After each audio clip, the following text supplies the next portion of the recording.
Hi, നമ്മുടെ ചാനലിലേക്ക് എല്ലാവർക്കും സ്വാഗതം. ഞാനിന്ന് വന്നിരിക്കുന്നത് ഹോട്ടൽ രുചിയിൽ ഒരു സ്പെഷ്യൽ ചേരുവയൊക്കെ ചേർത്തിട്ടുള്ള നല്ല അടിപൊളി ടേസ്റ്റുള്ള ഒരു മുട്ടക്കറിയാണ് ഞാനിന്ന് തയ്യാറാക്കുന്നത്. അപ്പോൾ ഈ വീഡിയോ ഇഷ്ടപ്പെടുവാണെങ്കിൽ ഉറപ്പായിട്ടും സബ്സ്ക്രൈബ് ചെയ്യാനും ലൈക്ക് ചെയ്യാനും കമൻറ്റ് ചെയ്യാനും മറക്കരുത്. അപ്പോൾ നമുക്ക് ഈ കറി എങ്ങനെയാണ് തയ്യാറാക്കണമെന്ന് നോക്കാം. അപ്പോൾ നമുക്ക് തുടങ്ങാം. അപ്പോൾ അതിനായിട്ട് നമുക്ക് ഇതേപോലെ ഒരു പാൻ വെച്ച് കൊടുക്കാം. അപ്പോൾ ചൂടായിട്ടുണ്ട്. അതിനുശേഷം നമുക്കൊന്ന് ഫ്ലെയിം ഒന്ന് ലോവിലേക്ക് മാറ്റി കൊടുക്കാം. ഇനി നമുക്ക് അതിലേക്ക് 2 ടേബിൾ സ്പൂൺ അളവിൽ വെളിച്ചെണ്ണ ഒഴിച്ചു കൊടുക്കാം. അപ്പോൾ വെളിച്ചെണ്ണ ചൂടായിട്ടുണ്ട്. അതിലേക്ക് 1/2 ടീസ്പൂൺ കടുക് ഒന്ന് പൊട്ടിയിട്ടുണ്ട്. ഇത് കടുക് പൊട്ടി വരുന്ന സമയത്ത് നമുക്ക് 2 ഏലക്കായ ഒന്ന് അതിൻ്റെ തൊലി കളഞ്ഞ് ചേർത്ത് കൊടുക്കാം. ഇനി നമ്മൾ അതിലേക്ക് ചേർത്ത് കൊടുക്കുന്നത് 2 സവാള. അപ്പോൾ ഈ 2 സവാളയുടെ അളവെന്ന് പറഞ്ഞാൽ 4 മുട്ട വെച്ചിട്ടുള്ള കറിയാണ് നമ്മൾ തയ്യാറാക്കുന്നത്. അപ്പോൾ ഈ സവാള ഇതേപോലെ അരിഞ്ഞിട്ട് ഇട്ട് കൊടുക്കുക.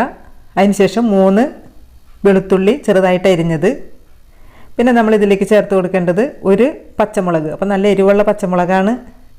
പിന്നെ 1 കഷ്ണം ഇഞ്ചി ചെറുതായിട്ടൊന്ന് അരിഞ്ഞത്, പിന്നെ അതിനുശേഷം 1 തണ്ട് കറിവേപ്പില. ഇനി നമുക്ക് ഈ ഉള്ളിക്ക് ആവശ്യമായിട്ടുള്ള ഉപ്പും കൂടി ചേർത്തിട്ട് നന്നായിട്ട് നമുക്കിതൊന്ന് വഴറ്റിയെടുക്കണം. അപ്പോൾ നമ്മുടെ ഈ ഉള്ളി വഴറ്റുന്നത് ഒരു 10 മിനിറ്റോളം സമയം എടുത്തിട്ട് തന്നെ നമ്മളിത് വഴറ്റി കൊടുക്കണം. അപ്പോൾ നന്നായിട്ട് ഈ ഉള്ളി കളറൊക്കെ മാറി നന്നായിട്ട് വഴന്ന് വരണം. അപ്പോൾ നേരിയതായിട്ട് കളറൊക്കെ മാറി വന്നിട്ടുണ്ട്. ഒന്നും കൂടി ഒന്ന് കളറ് മാറണം. ഈ ഒരു കളറ് ആവുമ്പോൾ അപ്പോൾ നമ്മൾ ലോ ഫ്ലെയിമിൽ ഇട്ടാൽ മാത്രമേ നമുക്ക് ഈ രീതിയിൽ നമുക്ക് കിട്ടുള്ളൂ. അപ്പോൾ ഇപ്പോൾ കറക്റ്റ് ആയിട്ടുണ്ട്. ഈ രീതി ആവുന്നത് വരെ നമ്മൾ ഉള്ളി സവാള വഴറ്റി കൊടുക്കുക. ഇനി നമുക്കിതിലേക്ക് 1/4 ടീസ്പൂൺ മഞ്ഞൾപ്പൊടി ചേർത്ത് കൊടുക്കുക. പിന്നെ അതിലേക്ക് ഒരു 1/2 ടീസ്പൂൺ മുളക് പൊടി, പിന്നെ 1/2 ടീസ്പൂൺ മല്ലിപ്പൊടി. ഇത് 3 കൂടി ചേർത്തിട്ട് അതിൻ്റെ ആ റോ ടേസ്റ്റ് മാറുന്നത് വരെ നമുക്ക് നന്നായിട്ട് വഴറ്റി കൊടുക്കുക. ഇപ്പം നമ്മൾ ചേർത്ത് കൊടുത്ത മഞ്ഞൾപ്പൊടിയുടെയൊക്കെ ആ റോ ടേസ്റ്റൊക്കെ നന്നായിട്ട് മാറി വന്നിട്ടുണ്ട്, നന്നായിട്ട് മൊരിഞ്ഞ് വന്നിട്ടുണ്ട്. ഇനി നമുക്ക് ഇതിലേക്ക് ചേർത്ത് കൊടുക്കേണ്ടത് തക്കാളിയാണ്. അപ്പോൾ ഒരു അത്യാവശ്യം വലുപ്പത്തിലുള്ള 2 തക്കാളിയാണ് ഞാനിവിടെ എടുത്തിരിക്കുന്നത്. അത് നമുക്ക് ചെറുതായിട്ടൊന്ന് അരിഞ്ഞ് കൊടുക്കാം. അപ്പോൾ അരിഞ്ഞാൽ നമുക്ക് പ്രശ്നമില്ല, എന്തായാലും നമുക്കിതൊന്ന് ഉടച്ച് കൊടുക്കേണ്ടതാണ്. അപ്പോൾ ഇത് നന്നായിട്ട് വേവുന്നത് വരെ നമുക്കിതൊന്ന് മൂടി വെച്ചിട്ട് ഒരു 5-6 മിനിറ്റ് നേരം നമുക്കിതൊന്ന് വേവിച്ചെടുക്കാം. അപ്പോൾ നമുക്കിതിലെ എണ്ണയൊക്കെ നന്നായിട്ട് തെളിഞ്ഞ് വരുന്നത് വരെ നമുക്കിത് കുക്ക് ചെയ്തെടുക്കണം. അപ്പോൾ നമ്മളിത് വെച്ചിട്ട് ഇപ്പോൾ ഒരു 5 മിനിറ്റ് ആയിട്ടുണ്ട്. തക്കാളിയൊക്കെ നന്നായിട്ട് വെന്ത് വന്നിട്ടുണ്ട്. അപ്പോൾ നമുക്ക് ഏതെങ്കിലും അതിനകത്ത് ഉടയാതെ കിടക്കുന്നുണ്ടെങ്കിൽ വെറുതെ ഒന്ന് പ്രസ് ചെയ്ത് കൊടുത്താൽ മതി. അപ്പോൾ അത് ഇങ്ങനെ ഉടഞ്ഞ് നന്നായിട്ട് വന്നോളൂ. അപ്പോൾ കുറച്ച് ഉടയാതെ കിടന്നോട്ടെ, നന്നായിട്ട് വെന്തിട്ടുണ്ട്. അപ്പോൾ ഇത്ര മതി. അപ്പോൾ ഈ ഒരു രീതി ആവുന്നത് ഇപ്പോൾ എണ്ണയൊക്കെ തെളിഞ്ഞ് വന്നേക്കണ വേണ്ട. ഈ സമയത്ത് നമുക്ക് ഇതിലേക്ക് ചേർത്ത് കൊടുക്കുന്നത് ഒരു 1/4 ടീസ്പൂൺ അളവിലുള്ള മസാല. അതും കൂടി ചേർത്തിട്ട് നന്നായിട്ട് നമുക്കിതൊന്ന് മിക്സ് ചെയ്ത് കൊടുക്കാം. ഇനി നമ്മളിതിലേക്ക് ഒഴിച്ച് കൊടുക്കേണ്ടത് വെള്ളമാണ്. അപ്പോൾ വെള്ളം നമുക്ക് നല്ല തിളച്ച വെള്ളം തന്നെ നമുക്ക് ഇതിനകത്തേക്ക് ഒഴിച്ചു കൊടുക്കണം. അത് 1 കപ്പ് അളവിൽ നമുക്ക് ഒഴിച്ചു കൊടുക്കാം. ഫ്ലെയിം ഒന്ന് മീഡിയത്തിലേക്ക് കൂട്ടി കൊടുക്കുക. അപ്പോൾ നമുക്ക് ഇതിനകത്തുനിന്ന് ആ എണ്ണ നമ്മൾ ഒഴിച്ചു കൊടുത്ത എണ്ണ നന്നായിട്ട് തെളിഞ്ഞ് വരുന്നത് വരെ നമുക്കിത് ആ വെള്ളമൊക്കെ ഒന്ന് വറ്റിച്ചെടുക്കണം. അപ്പോൾ ഈ സമയത്ത് നമുക്ക് ഉപ്പൊക്കെ ഒന്ന് നോക്കാം, ഉപ്പൊന്ന് കറക്റ്റ് ചെയ്യുക. അപ്പോൾ ഞാൻ നോക്കിയപ്പോൾ ഉപ്പ് ഒരല്പം കുറവായിരുന്നു.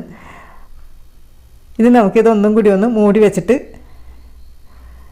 ആ എണ്ണ തെളിഞ്ഞ് വരുന്നത് വരെ നമുക്കിതൊന്ന് കുറച്ചൊന്ന് വറ്റിച്ചെടുക്കാം.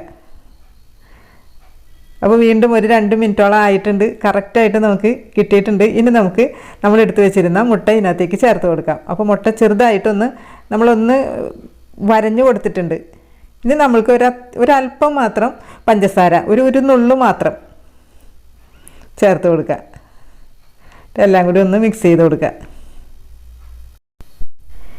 ഇനി നന്നായിട്ട് ഇത് മിക്സ് ചെയ്തതിന് ശേഷം നമുക്കൊരു 2 മിനിറ്റ് നേരം വീണ്ടും നമുക്ക് ഒന്നും കൂടി ഒന്ന് മൂടി വെച്ചിട്ട് ഒന്ന് ആ എണ്ണയൊക്കെ തെളിയുന്നത് വരെ നമുക്കൊന്ന് മൂടി വയ്ക്കാം. 2 മിനിറ്റ് മാത്രം. ഇപ്പോൾ തന്നെ എണ്ണയൊക്കെ തെളിഞ്ഞ് വന്നിട്ടുണ്ട്. ഇപ്പോൾ നമ്മൾ വെച്ചിട്ട് വീണ്ടും 2 മിനിറ്റ് ആയിട്ടുണ്ട്. കണ്ട, നമുക്ക് ഈ കറി കാണുമ്പോൾ തന്നെ അറിയാം കറിയുടെ ടേസ്റ്റ് എത്രത്തോളം ഉണ്ടെന്നുള്ളത്. ആ എണ്ണയൊക്കെ തെളിഞ്ഞ് വന്നേക്കണേണ്ട. ഇനി നമുക്കിതിനകത്ത് ഫൈനലി ചേർത്ത് കൊടുക്കേണ്ടത് എന്താ, 1 തണ്ട് കറിവേപ്പില. അതും കൂടി അങ്ങോട്ട് തിരുമ്മിക്കൂട്ടി എടുത്തിട്ടുണ്ടെങ്കിൽ പെർഫെക്റ്റ് മുട്ടക്കറി നമുക്ക് ഇവിടെ തയ്യാറാക്കി എടുക്കാൻ പറ്റിയിട്ടുണ്ട്. സൂപ്പറാണ്. ഇത് കാണുമ്പോൾ തന്നെ നമുക്കറിയാം, ഞാൻ പറയാണ്ട് തന്നെ അറിയാൻ പറ്റും ഇതിൻ്റെ ടേസ്റ്റ് എത്രത്തോളം ഉണ്ടെന്നുള്ളത്. കണ്ട, എണ്ണയൊക്കെ തെളിഞ്ഞ് വന്നിരിക്കുന്നുണ്ട്. അതാണ് ഇതിൻ്റെ കറക്റ്റ് പാകം.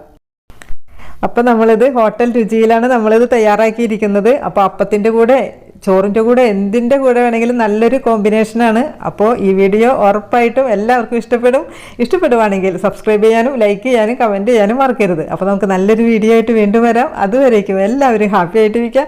ടാറ്റാ.